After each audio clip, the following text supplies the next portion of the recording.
9. The Radio Wammo Breakfast. Kiwi. Screening at the New Zealand International Film Festival is a film called After the Waterfall. It is based on a British novel called The Paraffin Child, but it is set out in Piha. Simone Horrocks is the director, put it all together, and she joins me in the Kiwi studio this morning. Good morning to you, Simone. Good morning, Glenn. Lovely to see you. Now, this is adapted from a British novel, but is very much set here in New Zealand, in Piha, which is kind of like a quintessential New Zealand sort of setting. How did you manage to get a hold of the story and adapt it to here? Well, I grew up in West Auckland, but I ran away to London when I was 19, and I spent 19 years in London. And it was whilst I was there that I found the book. I did all my training as a filmmaker in England, and after making a series of short films, I was looking for something that would work as a feature. I read a review of the book, which I really liked, and that compelled me to read the book. And after reading the book, went to meet the author.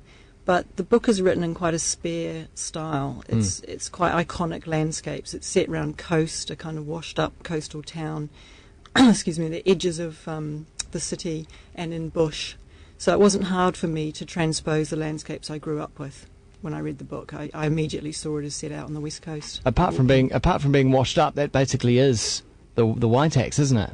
Yeah, I mean, it's not washed up. The book's originally set in Hull, so that is quite a kind of, I guess, could be seen as a slightly bleak estuary edge town. But there's something wild and faded and windswept about Piha too, that has the same mood. Yeah.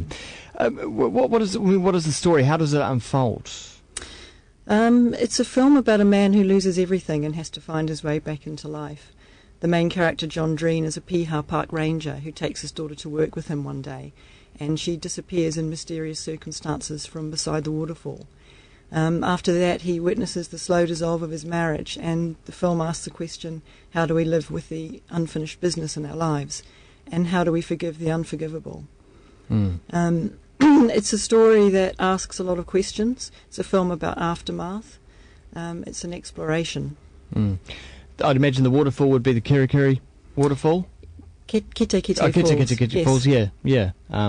There's just so many perfect kind of settings out that way to stage a movie like this. Did you find any difficulties in putting it out in the Waitex? Well, of course, we're very lucky in West Auckland to have our film ambassador, Mayor Bob Harvey, supporting filmmaking out west. So, of course, we have to work through the council and with DOC, but they were very helpful and we had a great experience. For me, it was important that whilst we have beautiful landscapes out west, that this wasn't a landscape film. Yeah. I mean, the most important landscapes in this film are the actors' faces. And also, being someone who grew up out there, I mean, I know there are beautiful landscapes out at Piha, but the people who live at Piha, the community centred around the RSA, the beach store, those places are just as significant to them as Lion Rock. So in actual fact, in our film, you never see Lion Rock. In fact, there's one glimpse of it that if you look carefully, you will see in the movie. Plus, we only see the sea 4 times, a glimpse of the sea in the distance, because again, I'm interested in showing the landscape as we live in it, not as some kind of beautiful tourist type, advertisement.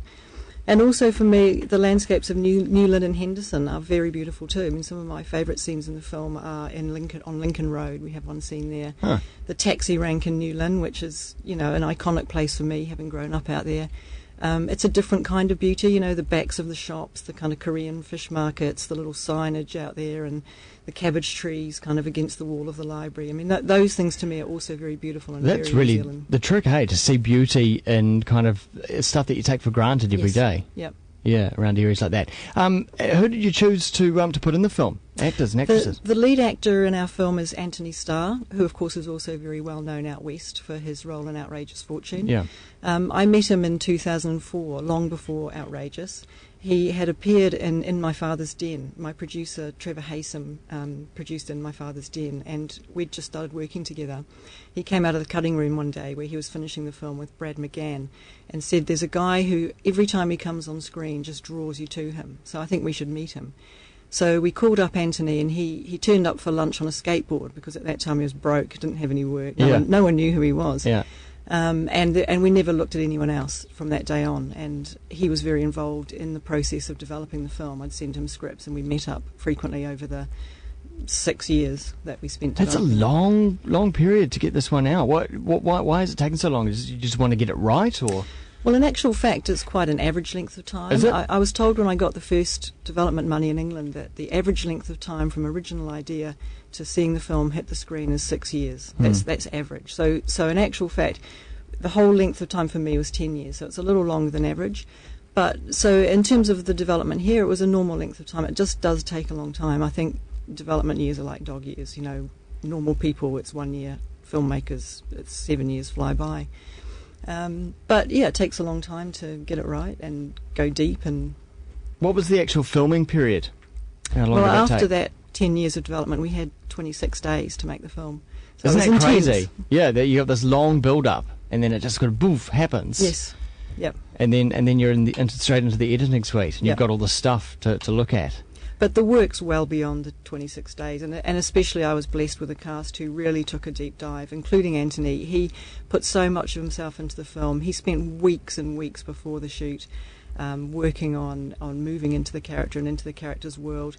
In the film, after his life falls apart, the park ranger becomes a taxi driver. He drives a taxi around Newland and Henderson.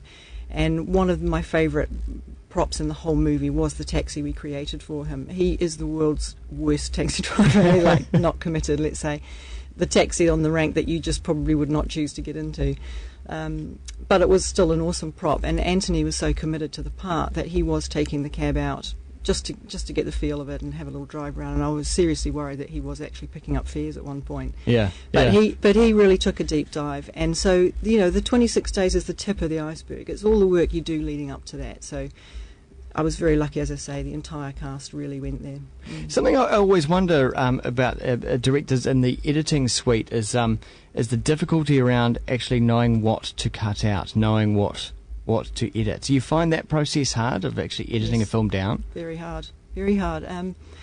It's very hard because you have to be ruthless too. I mean, you have to challenge yourself, especially if you've written the film. You have to challenge yourself to work with what you've got, with what it's become, because all through the process of making the film, other people start to contribute to the story, and when the relationships are good, it grows. You know, it becomes something new, and it belongs to everybody. So inevitably, it's evolved, and some things work and some things don't. So it is hard. Although, of course, we didn't have enormous amounts of stuff to cut out, so it was more of a kind of Rubik's Cube scenario where, you know, there was only so much we could take out. We didn't have that much material, but we were ruthless all through the film. We had a mantra, which was simplify. We just kept simplifying. That's just what happened in the course of it. What's the essence? What's the most important thing? You know, what can we get rid of? We just want the essential emotion, the essential story.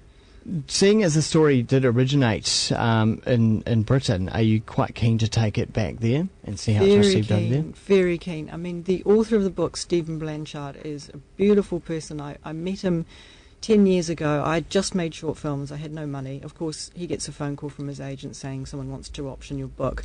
Immediately people think Spielberg. So you have to quickly get in there and sort of, like, you know, introduce yourself and tell them who you are and what it really means.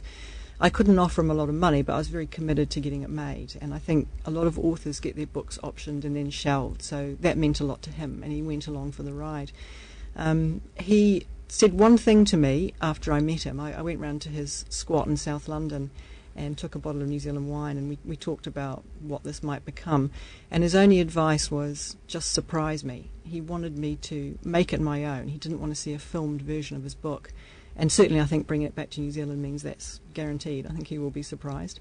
But he's been very generous over the years, and I'm very, very excited about showing him the film. And you say he's living in a squat? Well, when I met him, he was. I mean, that's not necessarily a bad thing in London. It's actually, you're quite lucky. It could be if you find a beautiful it could be a mansion building. squat. Yeah, well, a lot of them are. Yeah. Excellent. Well, we're very much looking forward to seeing it up on the big screen. It is called After the Waterfall, and the first screening is coming up on Wednesday. Wednesday night's our New Zealand premiere, so it's a very big night for us. And then from then on, go and look at all the other times it'll be showing at nzff.co.nz.